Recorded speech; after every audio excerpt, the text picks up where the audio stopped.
Okay, let's do the practice lab on arrays, working with arrays.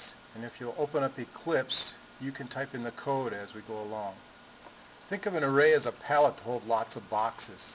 Each array has an identifier tag telling Java where in memory the pallet is located. As you go through this practice lab, notice how we have the different pieces and we consolidate them all into one object, an array object. So let's start out and do the test array class, and then in your main we're just going to set up, here I have 12 different variables. Notice I number them from 0 or nothing up to 11. And pay attention to how I typed them in. Oh, I have a little jag there at the bottom. But usually I type things in so everything lines up and it shows me typos really quick. What I'd say to do is just type in the data layer comment and say string egg, hi, I'm egg number 1, and then copy that line and then paste it in, and then you just go in and change your numbers. And in reality, you really only need to do 2 or 3 or 4 lines. You don't need to do all 12, but if you have 12, that's fine too. Now, if you were going to print out the contents of this program, can you imagine how many lines of code you'd have to write to say system out println, this is egg number 7, this is egg number 2, this is egg number 11.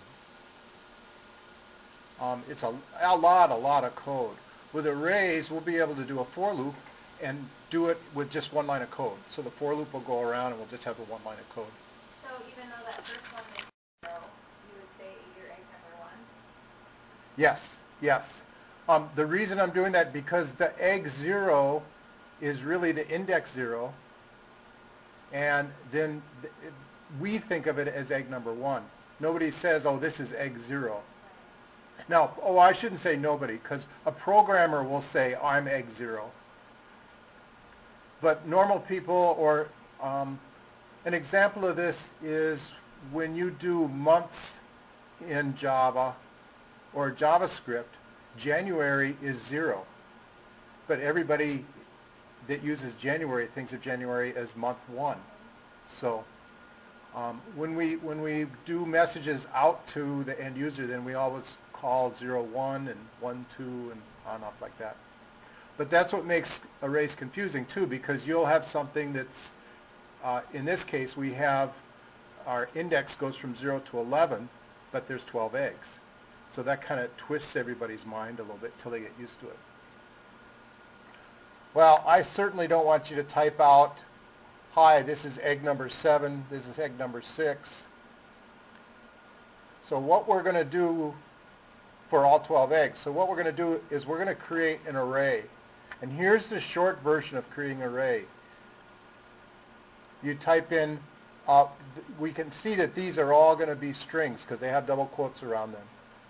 So we're going to type in the type of the array. So the way this is pronounced is array of type string. So we're going to create an egg carton called array of type string. Can you leave a space between it, or is it? Yeah, this space, I mean, between the brackets. you don't have to, but I do just for readability. Java doesn't care if there's a space between the brackets or not. Good question, though. Now, that just declares the egg carton, or it just declares the array. So we have to tell Java how much space to make in memory. So what we're going to do is we're going to say egg carton equals new string, and we said there's going to be 12 items in this array. You can also do, and this is what most programmers do, they join these together, so they do the declaration, string, array, egg carton, and then they tie it in with the initialization using the new operator. But I do want to point out that these are two separate operations because often you're going to declare an array and then use it further down in the program at various places. And in different parts of the program, it'll be different sizes. So you don't always do these together. You have to understand how to split those up. So sometimes you say I'm going to have a general purpose array, and then in one part of your program, it'll only have 5 items in it. Another part of your program might have 100 items in it. It'll still use that array. Also notice, could we put an int into this array? Or a Boolean or any other data type? What data type are we saying it goes in the array?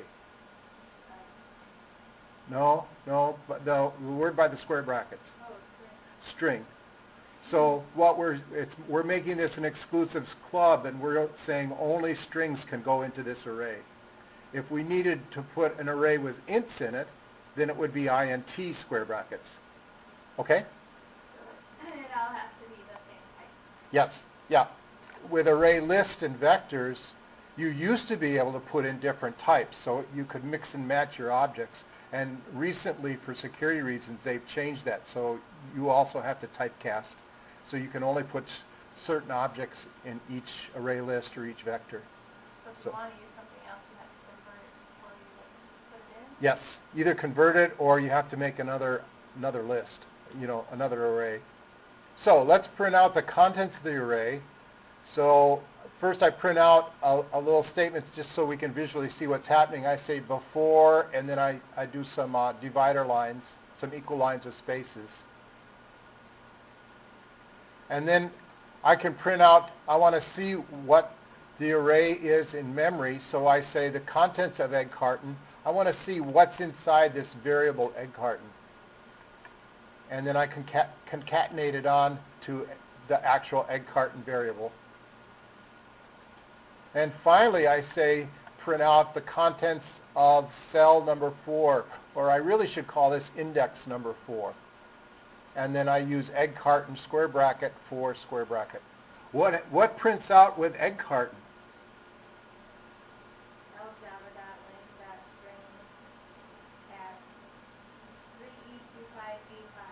What the heck is that?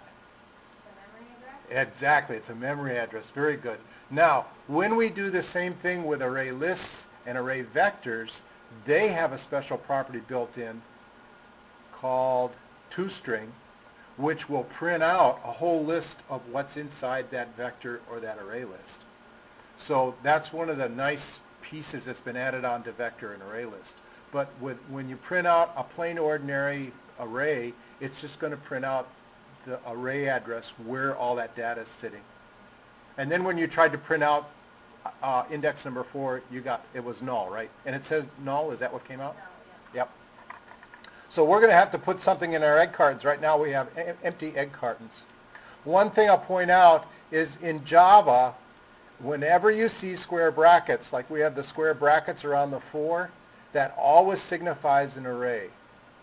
And if you'll think back to public static void main string square brackets args, args is an array of what type? It's an array of strings. So you've been kind of carrying an array around all the time every time we start the main signature line.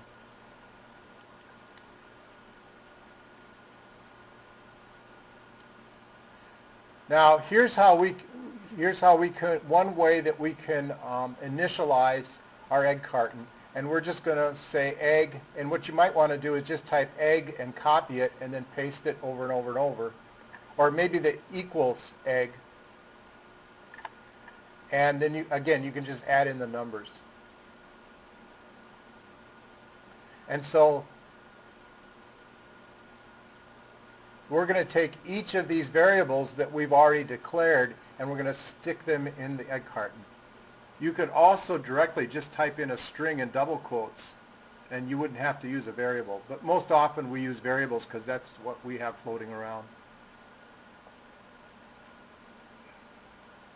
And now here though, they're even 0 to 0, 1 to 1. Yes. Oh, good point.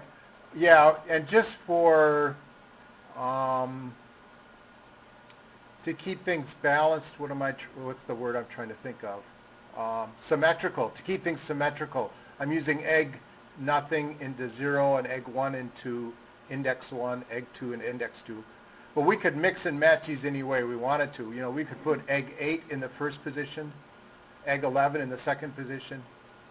But I'm just doing this to keep keep it balanced so I don't throw everybody off balance when they type this stuff in.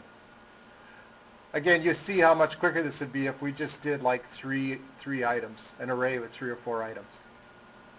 But I really wanted to get across that, in a big program, you can have easily 12 variables that you need to keep track of. In fact, next week when we do sorted lists, we're going to be talking about 1 million names in an array list, or in an array. That's a lot. And again, you can copy and paste this code that you've already typed in, and just do, instead of the before, notice I added a new line here, a \n, and then I did an after, so you could grab your before and print out the contents of that down below. Change it to after, and then for the contents, do cells 0, 11, and 12. Even though you didn't put anything in there, go ahead and print out that last one, contents of cell 12, egg carton, and then the index of 12, because I want you to see the error message. In fact, in this worksheet page, I even have a place where you write down the message, because you're going to see this message many times. So what error message did you get when you looked at egg carton 12? Exception, red lane, double lane, array, index, out of bounds, section 12, at test_array.name, test_array.java. So what's the keywords right there? That's out of bounds. Index out of bounds, yep. And that's because notice that our egg carton only goes up to 11, and we try to ask it for 12. So we basically sent Java right off the cliff, looking for eggs. So that's the one thing that you have to be careful about when you work with arrays, is keep in mind where the top of your array is. Now, what real programmers do is they don't worry about that. They just use array.length. So in this case, it would be egg carton.length, and that will always tell the program the last element. So you don't go off the edge. So it's not a thing that just, like, stops it. No. It'll keep going until you tell it to stop. Nope. Nope. Now you can do a for loop but there's nothing built into Java except that error message saying you've gone over the cliff. Sorry. So go ahead and I would delete that last line, that contents 12, egg carton 12, just to get it out of the way. You don't even want to just comment it out. You just want to get rid of it because it's a bad thing. Now let's write a quick method, and I'm going to go through the 4 questions that you always ask when you do a method. So write this below your main method, but inside your class still. And the first question we want to ask, is this going to be hidden, private, or open to the public? So what's our keyword going to be? It's going to be public. And is this with any other static method? And what other static method we got? We got main is static, so we have to use a keyword static because there's already a static method in the class. And what is this method going to return? Nothing, so we're going to put void. And the name of the method is going to be print array. And then what is it expecting? Well, we're going to feed it an array, so we're going to call it xArray, just to give it a name. And it's going to be an array of type string. So for the parameter, we're going to type capital S, string, square brackets, space, and then the name of our object, which is xArray.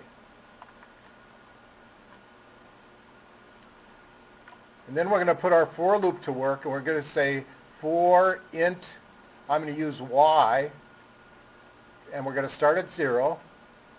And then while y is less than the object xArray.length, there's that .length I was telling you about, and then we'll increment y. So for each item in the array, we're going to print it out, and we're just going to print out the contents. xArray, and then in square brackets, the y index. Now, to use our method that we just wrote, go back up into your main method, and instead of doing all that typing saying this is egg 3, this is egg 4, just say print array and give it your array, which is egg carton. We know that's an array of strings, right? And our method is expecting an array of strings because of string square bracket xArray in the parentheses. and then run your program, and you should see all the items of your array print out. And this is sort of what your output should look like at the very bottom. So now you know how to use an array. And you should know the advantage of why arrays are so useful too. Because look what we did with just that one for loop and one output line. So this is one of like the major tools in programming libraries, is using arrays.